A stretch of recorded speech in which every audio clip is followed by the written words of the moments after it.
All right. So hello everybody. My name is Hassan Mabaki. You might also know me on Stony Brook's radio station as DJ Grizzly, and I am here with a friend of mine, Shadi. He is an up and coming game developer, and I thought that we could ask him to have an interview with him and have a couple of questions. So, Assalamu alaikum, Shadi. Walaikum assalam. Uh, you don't have to be so formal, but yeah, I'm Shadi. I'm Lebanese, currently studying in Italy, and I do games on the side, hopefully eventually, sometime in the future. It'll no longer be a side thing, but Yeah, I I mean, gotta you wait. gotta start. I mean, you gotta start somewhere. You can't just like you have to have like the 9 to 5 job before you can like work on the passions. That's true. I mean, yeah, but it's also a very fragile industry, so yeah, Yeah. we can talk So about that later. Yeah. yeah. So first question. When did you start developing games? Like, at what point did you decide, hey, I wanna do this? Uh, so when I was around five, actually, I wrote like comic books, like very small comic books of like stories and stuff. Hmm. Uh, some of it was my own property, intellectual property. Some of it was just me like writing like Naruto comics, even though yeah, I'm not really a Naruto. I'm not really on board with the whole Naruto project, but yeah. This is my Naruto OC. Don't And steal. the Naruto, see, exactly, don't steal. But at one point I was like, I want to tell these stories like more than just like silly comics, right? So I was like going on and off between filmmaking and games.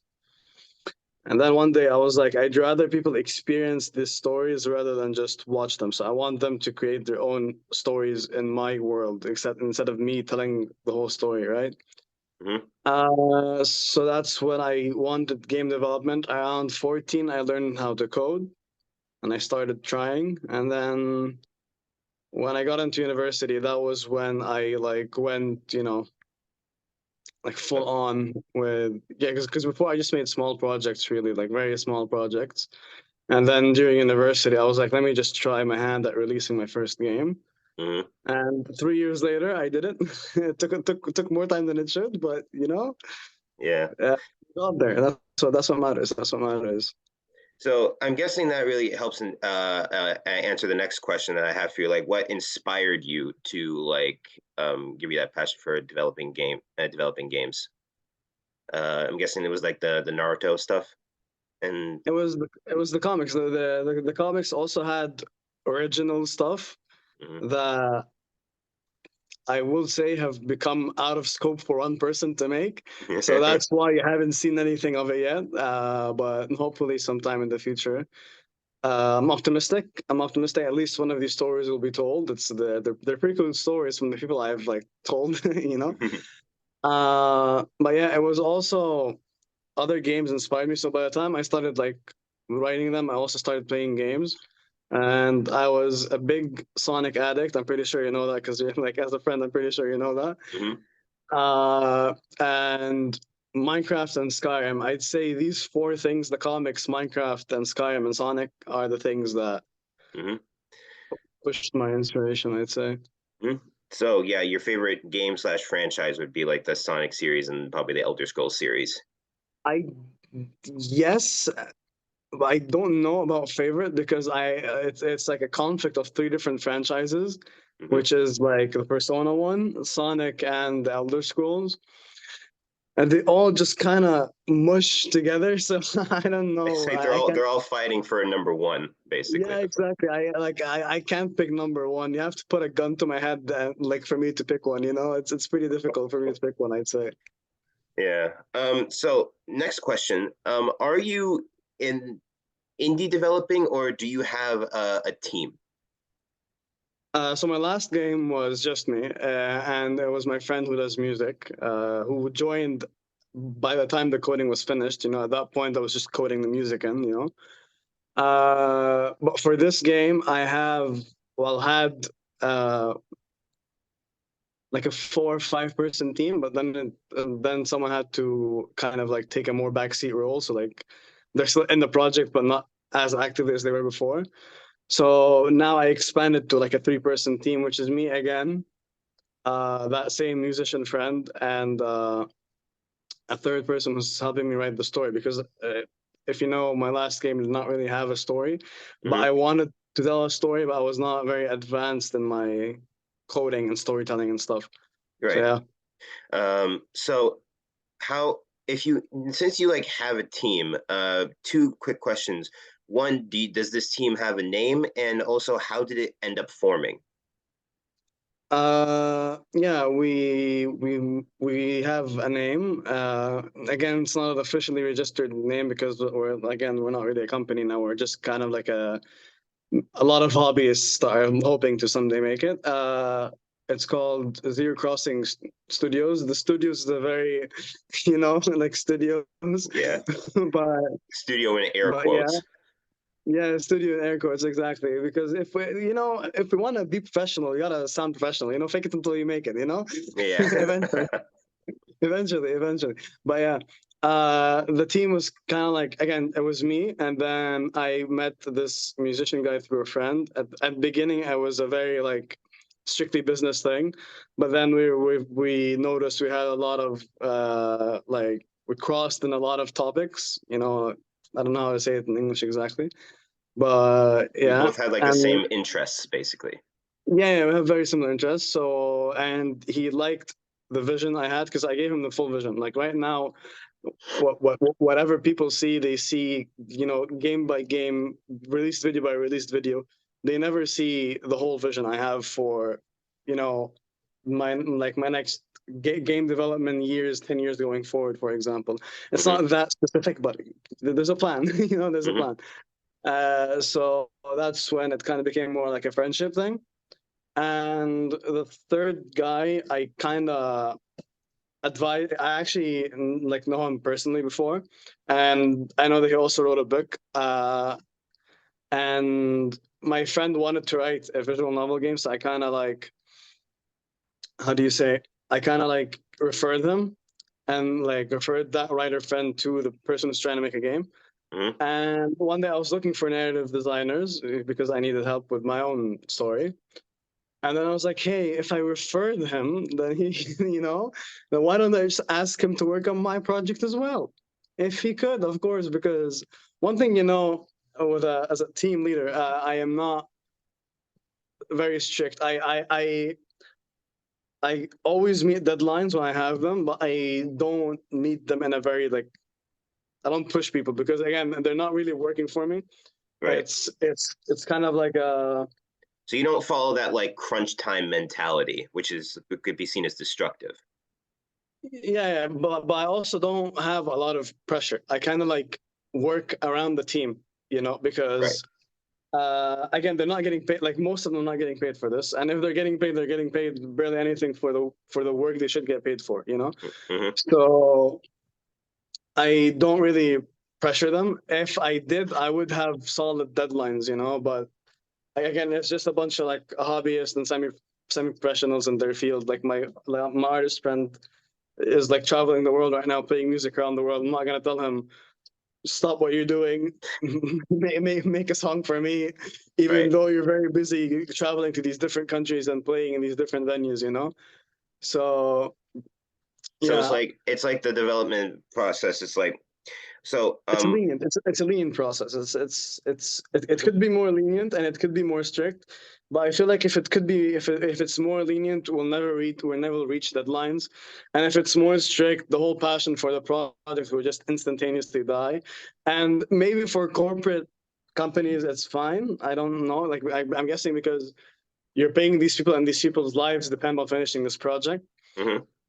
My people don't depend, and I hope it never comes to this case. I hope it never like becomes a thing where like do my project or else. I hope I never reach that stage at any point in the future because Right. I wasn't ever part of crunch culture, even in my current line of work, which is not game development, but I kind of like still do like computer sciencey stuff, Right. right? Uh, I'm not really pressured, and I find it that because I'm not really pressured, I can get like stuff done with passion. Like I work overtime, but not because of the company. I don't even tell the company that. Like, if someone from this company sees it, they're like, "Oh, why is he working overtime?" But yeah, I work like sometimes in my free time just so I can like finish a deadline, finish something earlier than the deadline. Hmm. So yeah, I really think that passion for the project breeds more productivity than do it or else. Right. That's very true. Because like when you're working on it's like when you're working on something, like you said earlier, it's a passion project.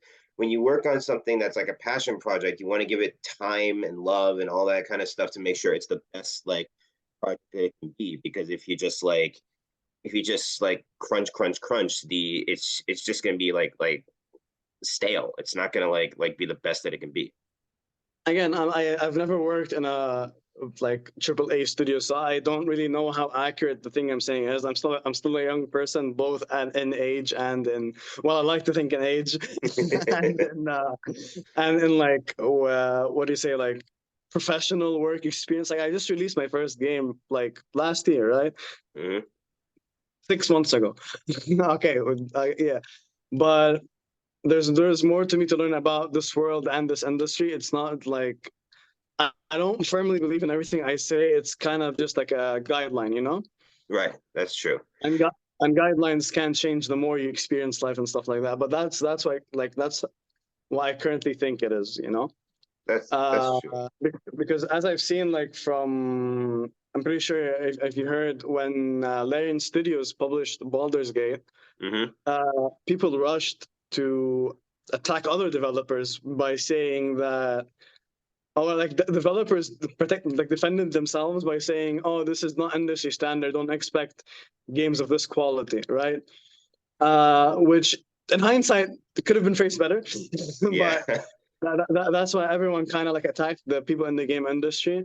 And then I saw this other thread about like from a person in the game industry about how this kind of defense is like counterproductive, like by saying that uh, by expecting a very high, standard of quality every single time with a large team and a large like business oriented team, it's not very possible, and it kind of like has mental health effects on the developers of these people. But Hmm. I also know that Larian Studios is not a small studio. Yeah. It's a pretty big studio as well. So that's why like I said, everything I believe in, I believe is loosely defined. I don't think anything is like strictly defined. Yeah, that's true. Yeah. So, So my next question for you, it's basically like two questions I'm gonna put into one. Um, are when you're making this current project of yours, are you and your team self-publishing or are you trying to find a publisher? And if you are trying to find like a publishing company, what is that process like? okay, so this project was supposed to be, well, we were supposed to find a publisher for it, but we were working on the Unity engine, and I don't know if you've heard the news recently. Uh, It's something about like charging people for using the Unity engine. yeah, they kind of did an oopsie, and and as someone who doesn't expect to make that like amount of money, it did not really shake me, you know. But what shook me is the fact that I want to find a publisher. And if I find a publisher and I tell them, like, yeah, like returning your money is going to take a lot of more time than expected because of this amount of money. Because like I've attended talks before, I've attended a lot of workshops, and for a mid-sized game, which is the game like the size of the game I'm making, the expected uh like budget is usually between 300 to I think I don't remember the upper limit because I don't really think about the upper limits that much anymore. But yeah, like it's about I think like a million or a million and a half, right, for like a medium sized project, and their threshold is 200, like Hmm. Unity. So that's already below the like the minimum threshold of a mid-sized. So if I go there with the worst case scenario, I'm like, yeah, 300K, right? and they'd expect a return of more than 300K, right? Yeah.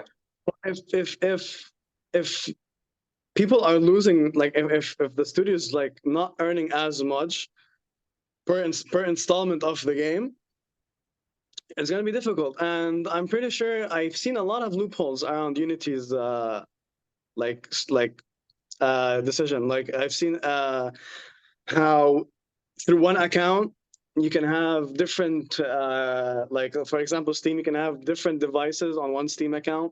Hmm. If you install it on one device and you install it on another device, that's getting charged twice.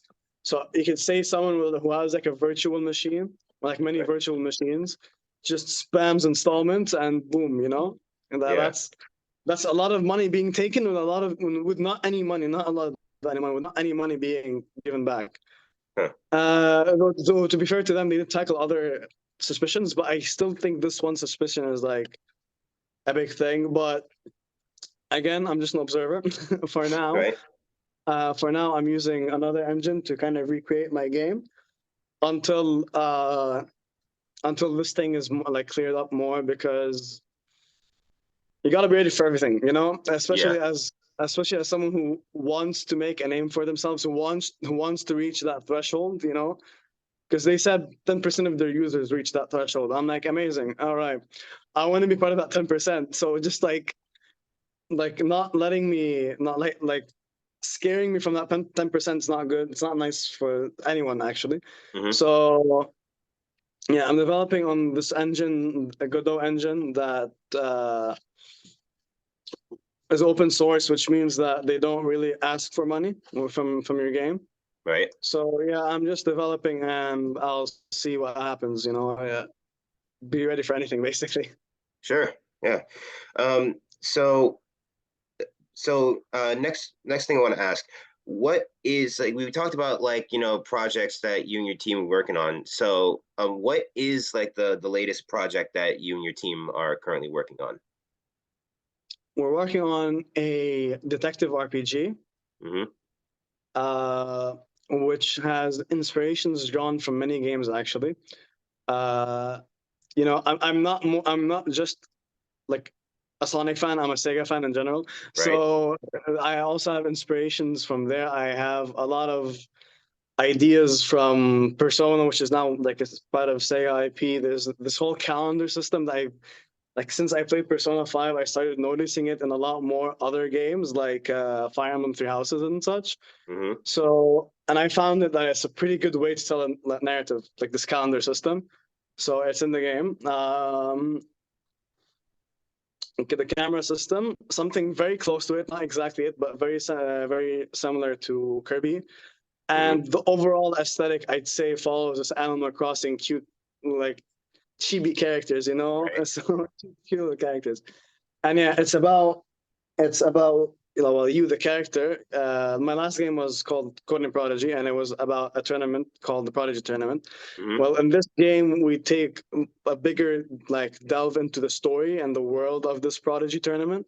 Hmm. So you're someone who failed to qualify for the Prodigy Tournament, and now you're in an academy that trains people who have potential or have failed to qualify before.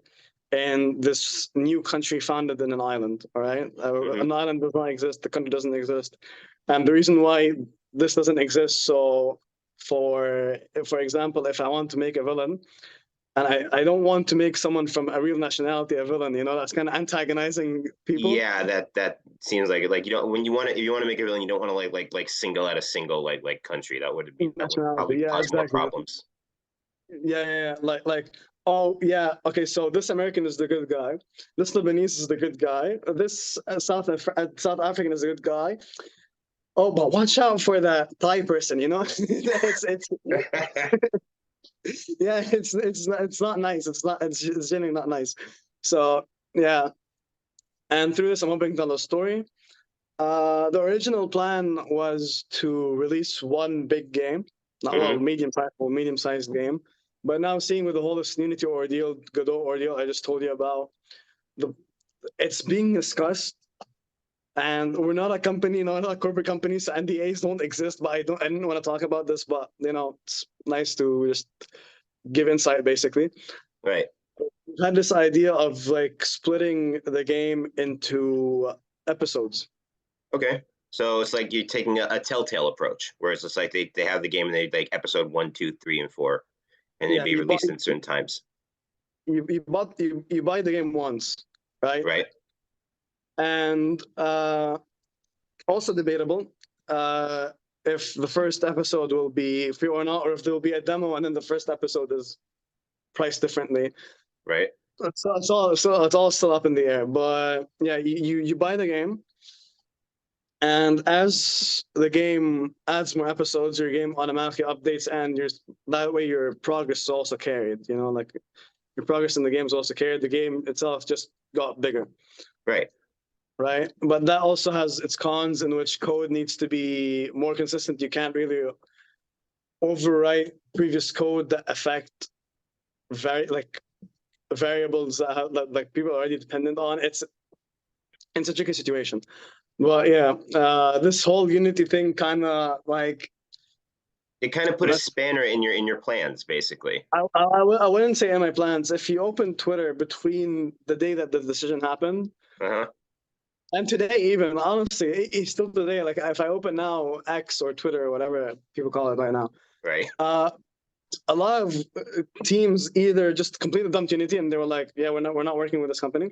We're not working with the engine of this company," or they were like, "Yeah, Unity, please, we're giving you time because we want you to revert this decision because we have 10 years of well, I don't have 10 years, but like these companies, we have 10 years of Unity expertise and we don't want to throw that in the garbage, like in the garbage, and our game's already like finished.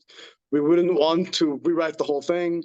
Or some companies are like, we will write the whole thing, but we won't like market it as much because we don't want those 200,000 installments, Right. you know. So it kind of put the whole development community into a spin, you know. Like no one really knows. Mostly Unity people, Hmm. but I saw this interesting tweet from another company that makes an engine, and they were like trust takes forever to build and you can break it quickly, something like that. I don't remember Hmm. the exact code. And they also mentioned that breaking trust in one engine is breaking the trust in the other engines in the industry, because now like let's say you're scared, like now you're not using Unity because of what happened, right? Uh-huh. But you're scared of using this other engine because what if this engine eventually does the same, you know? Yeah, like we were scared that maybe in the Turtle Rock engine, or let's say like the RE engine for any Resident Evil games, that those kinds of things could happen with from Unity to those engines, and you Yeah, feel like those engines are not like, to my knowledge, those engines are not like publicly available. But yeah, right. that's what they were worried about. Like internal engines, you're not gonna add a feature in an internal engine because again, it's internal, you know.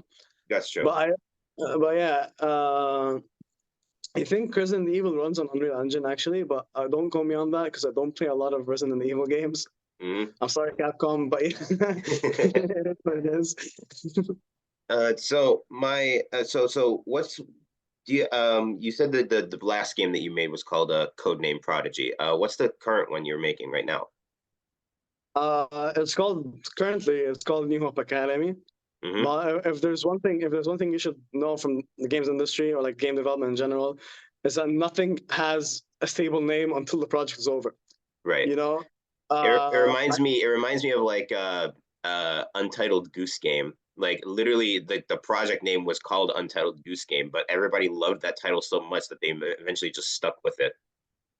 yeah, even like there's a guy called Game Maker's Toolkit. He's pretty like popular game development guy, game design guy on YouTube. Hmm. He's currently making his own game after talking about game design for so many years. He's actually like delving his hands, and he's making a game called Untitled Magnet Game. So, Oh, that's so amazing. he hasn't decided. To my knowledge, he hasn't decided if he'll keep that name or change it. Hmm. But if he keeps that name, it's still kind of fun. And like, and workshops I've seen, like I've been to, people have talked about their games. They showed the development process, Hmm. and a lot of the times the game started with a name and Hmm. finished with another. And like in Persona, like I had someone gifted me like the game booklet, like concept booklet of Persona 5. A Hmm. lot of things changed. A lot of things changed on how the game like started, like the storyboarding, like some character names, a lot of character designs, which I hope I have my own opinions on. But yeah, Hmm. anyway, uh, yeah, it's never really stable until the game is released, and that's another risk with episodic installments, because Right. as soon as that episode is released, everything in that episode cannot change. Right. So like the character, like I don't know, Like it the can't change Lebanese, unless you do a completely new playthrough. yeah, or no, like for example, we're making this game and we named this Lebanese character Ali. Okay, Uh-huh. right. So episode one is released, episode two is out. Okay, now episode three. Actually, we don't think Ali is a good name for this character. He's more of a Muhammad. We Yeah. can't really change it, you know, because episode one he was Ali, episode two was Ali. Just changing it, episode three, you know, it doesn't make any sense. It's the same character, nothing changed except their name, you know. Yeah. So this is a very simple example. It's a lot more. It's a lot deeper than this, but this is just like an easy example to like get through, you know. Hmm. So you mentioned about like when you wanted to talk when you're talking about like villains, you don't want to like single out one single nationality. That made me like wonder when it comes to creating your characters for your game, how does the process of like, getting nationalities and ex trying to um like expand culture. But Okay, that's a good question actually. So the way I do it, I'm a very data oriented person. Okay, like even now, I like my 9 to 5, as you said. It has to do with data. I like numbers, right? mhm, So when I make characters, there are a lot of numbers involved as well. It's not just a completely it's a creative process, but like numbers go into the creative process. So I have this like spreadsheet of a lot of different countries, right? And then I look at what these countries are good at, because again, this whole thing is like it's about prodigies, right? So I have the cooking prodigy, I don't know, the chess prodigy, blah blah blah blah. So I look at what these countries are good at, and then I just add like that. So you have a column mhm, for the nationality, and then a column for the prodigy, and the column for the gender. mm. So I just try to make it as balanced as possible between all these things. Okay. Uh, so for my last question, uh, we talked about like your game. When do you think it could be? When do we could we expect it to be released and on what platforms? Or it would be? Is it like still too early to call? I think it's kind of too early to call. I think before we had a dead set release, which was end of this year, Uh-huh. but circumstances, and now I don't know if it's end of this year. I'd say it's for sure at least the first episode, hopefully, God willing, Hmm. sometime next year. And first it will be on itch.io. And if it takes off from there, that's when a Steam game will be out. If it doesn't take off from there, then we'll try a new idea, a new concept, and then eventually, when one of them works, that's when we throw all the money and all the design and all the work at it. You know. Okay. Is there a well, of course, when before games come out, there are trailers that usually come out. Are you and your team working on a trailer for this game to come out? We have a TikTok. We have a TikTok basically, and from that TikTok, we plan to release everything. And when a trailer comes out, it's probably gonna come on that TikTok asking for people to go on a YouTube channel or something to watch the full thing, which we don't have yet. That's again, there's no trailer when the whole engine has to probably change. You know, Right. it's a bit tricky. Yeah. Okay.